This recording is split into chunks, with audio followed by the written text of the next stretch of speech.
change is so hard because I came back from the gym and I don't know if I talked to my mom about this because like when I travel with my mom, I play Alex Hormozi's like books. I just play audiobooks. Remember like how we used to? Yeah. So I just play those books for her, and then she starts like learning more about them, right? So I came back and I'm like, I thought about what these guys are putting in their books, and essentially what this video and what the stream of consciousness right now is. It is that there's a point in the future. You called it the something mate like the way you map your way to a point in the future you want to end up in. So like earlier we talked about the treasure map concept where you create a treasure map of like the dream outcome you want to get to, and then you make decisions in reality to get there. And so what these guys are showing us, Alex Hormozi or Dan Coe, is their path to where they got to that point in reality where they're making $3 million. Reality time matrix. Yep, right, yeah, the conscious. Wait, say it again. Conscious reality Time matrix, yeah, and how you travel through it to that point. Because you read his books, he's talking about conscious experiences he has that he had at the moment and the choices he made in each of those ranks of reality to get to that point he is. And so I was like, damn. So you have to visualize, not, just in the 3D, but this abstract place in the future that exists. And the more, it's possible, where you're like thinking of the ways you can get there. So creating when we wake up, and if you think how we wake up and place. how we actually get to those points, is that we wake up and we look around and we see we prioritize the decision and the thing we have to do to get there, right? So if it's to close this client, you practice, you train, you rehearse, you make sure you look through your notes, and you go there, you're prepared, you crush it, right? And so in that same way, these abstract concepts of like, okay, we're going to travel to that point in reality, we start looking at Airbnbs, we start making travel plans, we start looking at like, oh, here's how like this works, and you're mapping it. Think about it. You're mapping it, you're making the decisions. And sometimes you don't understand that the trade wind of emotion is blowing this way. Yep. So you have to make sure you don't go that way, because it's like, if you go and do this task, is what I've been seeing recently. It's like, dang, if I start off and I'm just programming on a client's project and I know it's hard and it's probably gonna get me down emotionally because programming does that to you, then how am I gonna go and make content later? So I'm like, okay, maybe I start making content where I'm high, the trade wind is taking me to a higher emotional plane. So then I can come down and land. As I go back to programming, I can come from a high instead of try to like go upwind. Yeah, that's way harder. Yeah, and it's all abstract. It's like not a real thing, but it is a real thing. Yeah, because emotionally, remember what I said earlier? It was like we channel our higher forms. It's the energy thing, because we talked about energy conservation, recharging, and making sure that when you go to create, let's say, the content, because content is a lot about vibes, energy transfer, and like ideas transfer, right? So like our energy transfers into the audience, right? And so you can't go with a low vibe. I can't go with like a, because sometimes I'll finish my day's work and it's like, I kind of got stuff done, and I kind of like made my I have to tell them, hey, it's going to take another day. I'm already done. Okay, now I'm going to make some content that I want people to be excited about. Yep. It's just That's like going a to be lot hard. harder. I'm going to sleep. And you wake up and you're like, oh man, I can make content about this, about that. Because you wake up with the... Then you see your notification. I have to get work done. Oh no, is it too late? Is it too... Yeah, man. And that's the matrix. And that is the matrix. Don't get the content and done. Then you don't get the content done. You don't build your personal brand. You end up in the same loop. And then you end up thinking... loop. Why am I still here? I'm capable. We see people making content that I'm like, dude, we did that like 4 years ago. True. And we're like, okay, let's just produce and create systems. Like we already do that. We already do that really well. Create systems. We learn about how to do these things, and then we continuously do them until we get to a point where we're so proficient at it that we don't have to think about it as much anymore. Right? Yeah, and I keep on going, like, I feel like I've solved these problems, and it's always come to meditation, and because meditation is, I'm starting to look at it as more like waking up and being aware, right? Because there's this routine stuff we're talking about. Oh, we have to get into the system and do our work in the system and do all what's required of us in the system. But there's this moment, if you can step back, like you said, breathe. Breathe. Look There you around. go. See, it was the breathing thing. It was like, You man. breathe and you look around and you're just like, where am I? What am I doing? Why am I doing? Yeah. You know, who Yeah. am I? What am I supposed to be doing here in this moment?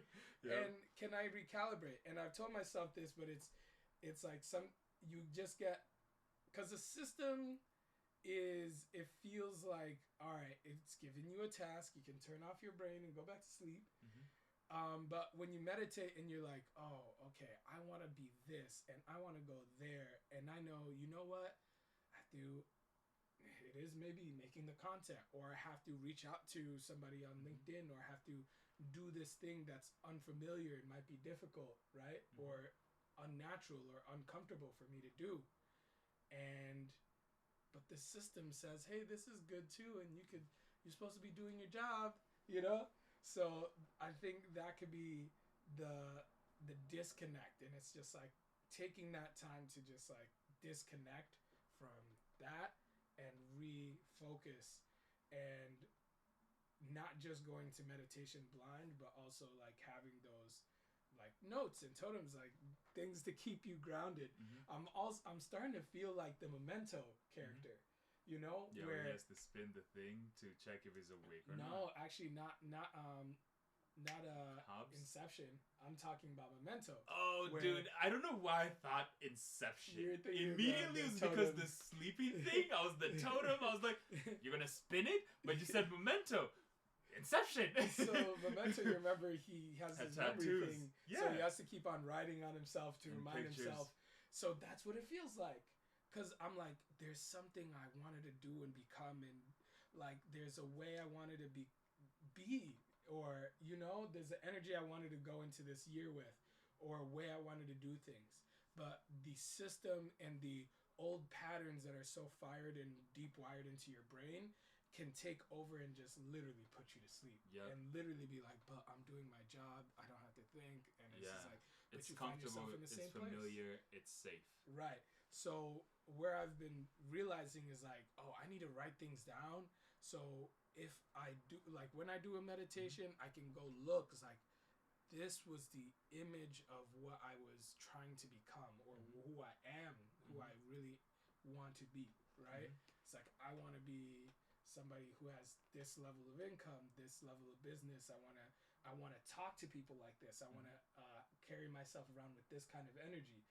Ah, right, that's me. I'm the one. I'm that. You know what I'm saying? I love You that, have man. to That was cool. come out of the matrix. You, You know? you should clip that part and just like, because the way I feel you, my first Instagram post was just, it was ChatGPT. I went to ChatGPT and I'm like, okay, I have like a GPT that is specifically just for the polyvision, and it just creates art for like Sahara Desert, like terraform Sahara Desert, because that's so far in the future that anyway. So when you say like remind yourself these things, like my wallpapers, like my tattoos, like when I used to wear my own shirts, like those subtle reminders do keep me in that place where I'm like, oh, I'm not gonna do this because I have to do this because this is literally tattooed on me, like the Memento guy. Exactly, so- because you keep forgetting. Yeah, because he's like, and so I look down, I'm like,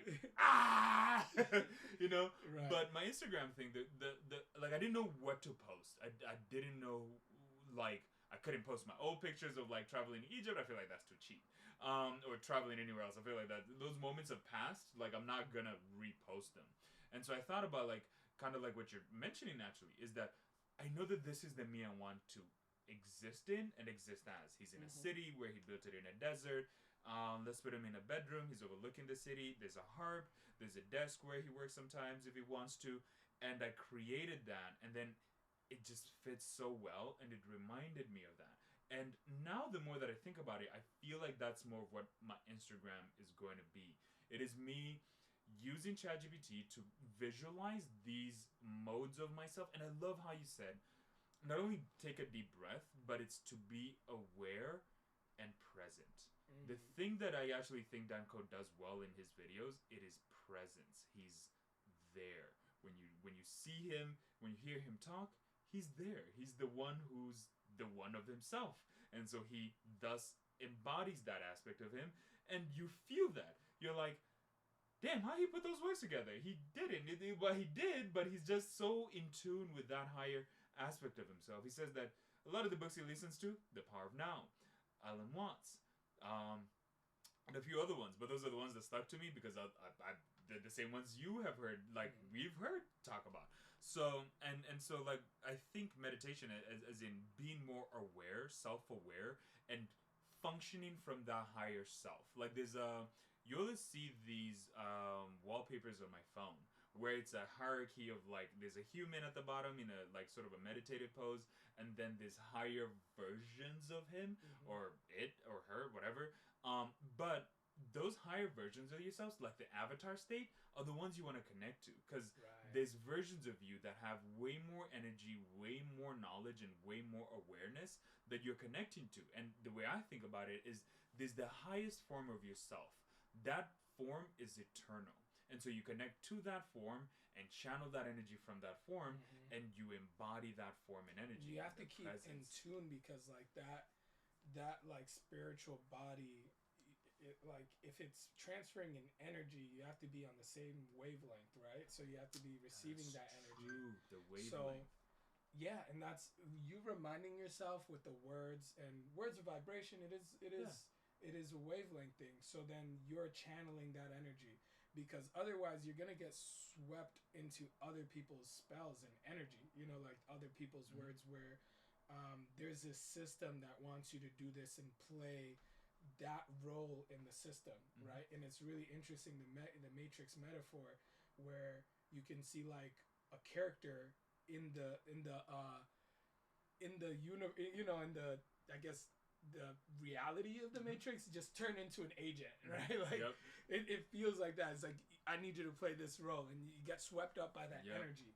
So I can see say how that energy gets communicated to you in the morning when somebody sends you a ticket or some client says he needs this and it's urgent and he needs you to be an agent for him right now, and you get swept up into somebody else's energy. That's interesting, because instead of saying harness to your own and being like, this is the energy and that I'm going to be tuned into today, and it needs me to do this instead of other stuff that you could get swept through, where they're taking advantage of you. You know what I'm saying? This they're client hit agency me up, of your body. They're taking agency of your body. That was so powerful. I need to unpack that. The client hit like any of the people I work with too would hit me up, and they're like, I need you to be this agent. This is what you're going to do today. Do this. And you're like, hold on. That's gonna take all day. Yes. Whatever the fuck I was doing, I guess doesn't matter anymore. Right? Because like then you're like, yeah. So it's like you have to sort of kind of function from that higher form of yourself and say, does this get me to the point in reality I want to get to? Right? Is it in harmony with that? Is it in harmony with that, or do I just say, hey, going further? Like because there's that presence. There's the present you and the higher forms of the present you could be. And then there's the you in the future that exists with the surrounding material reality as what you want it to be, right? So if you're going to travel to another country, there's that you in that country, and then in that apartment you just saw an Airbnb that arrived there after getting off the airport and getting after off the cab. Those paths to get there are things that you have to do sequentially, one after the other. You have to buy the ticket, book the Airbnb, make sure you have a visa. Those are sequential reality things you have to do physically, right? But the way you make those decisions has to be aligned with a form and energy of yourself that has the awareness of both your present self and that future self, and thus you're making decisions from spiritual sense, from a perspective where you're both the you now and the you then, and so you're making the decisions congruent to that you then, because that you then is remembering the you now. Think of how we remember our previous versions. We're like, damn man, San Diego was cool. Remember when we used to like work hard and then go to the gym and then like crush it at the gym, do all the pull-ups and shit like that? And we're looking back at them and we're like, oh man, we used to be that. Remember how we did that to get here? And they're thinking back there, man, I wonder if we're gonna actually get to go to Thailand. How's gonna go to Thailand being? right? And so then we live in their future, and sure as hell, the future is pretty cool. The future us are living in like Ferraris, mansions, islands. They have achieved the accolades and the level of fame and power that we do know as your present self right now, as the one knows you have the potential to be. And so when you said that, when somebody hits me up in the morning, the reason why I don't do any of that stuff in the morning is because I don't want them to take my agency. I don't want them to come in and be like, you gotta take I want you to back be this your agent. agency. Yeah. The other reason I kind of feel like why I'm building agents is so that I can just have agents that are AI that do that. That's shit. so crazy. You really get overwritten. Like, it's like as soon as you let all that energy come in, because you can think about how people get overwritten by systems. I need you to play this role in my company, right? And they give you, here's who you're gonna be. They give you a whole script, a company manual, an employee manual, in the way, and then they bring you training. Yeah, you go to the environment, and everybody's exuding this kind of energy, and you're like, all right, we're all agents. we're doing this, and I'm spending my time, and my thoughts are of the company thoughts, and you know, and now you've lost all agency, and you spend 10 years in this mode, and one day you wake up and you're like, who the fuck was I? What was that? Was that me? Where did that time go? Yeah. You're put on pause. You're like in the back of your was it Get Out, where he's in the back of the head and he's seeing this guy, like there's a movie where it's not The Sunken Place. There's a movie where it was called Upgraded. There was a movie that this guy had an AI chip put into his head, and then as the movie continues, the AI chip takes over his body, the more control he gives to the AI. And then eventually the AI just puts him into a reality. Mode. Yeah, basically into a reality where he's experiencing his perfect life, but he's no longer in control of his body. The AI has acquired agency over his body. That is so surreal, because if you think about how people who are programmed by TikTok and the algorithm, they end up being agents of the systems, and the belief systems. So nice to put them in a reality that they want. No, they just kind of like they're just suffering in the back of their head. Maybe I'm like, that doesn't sound so bad when you put it that. So the trade is I get to live in infinite Tsukiyomi of the perfect life you ever wanted. And then he just gets, not a bad trader. It was actually pretty it was a decent, it was a good movie. I like the concept. Because the funny thing is that these systems if you think about religion, they hijack people's ability to think critically. Like if I say anything about a religion that somebody has imbued that system, thoughts, energy, processes, the belief system, it is a biological and a psychological reaction as if you were being killed.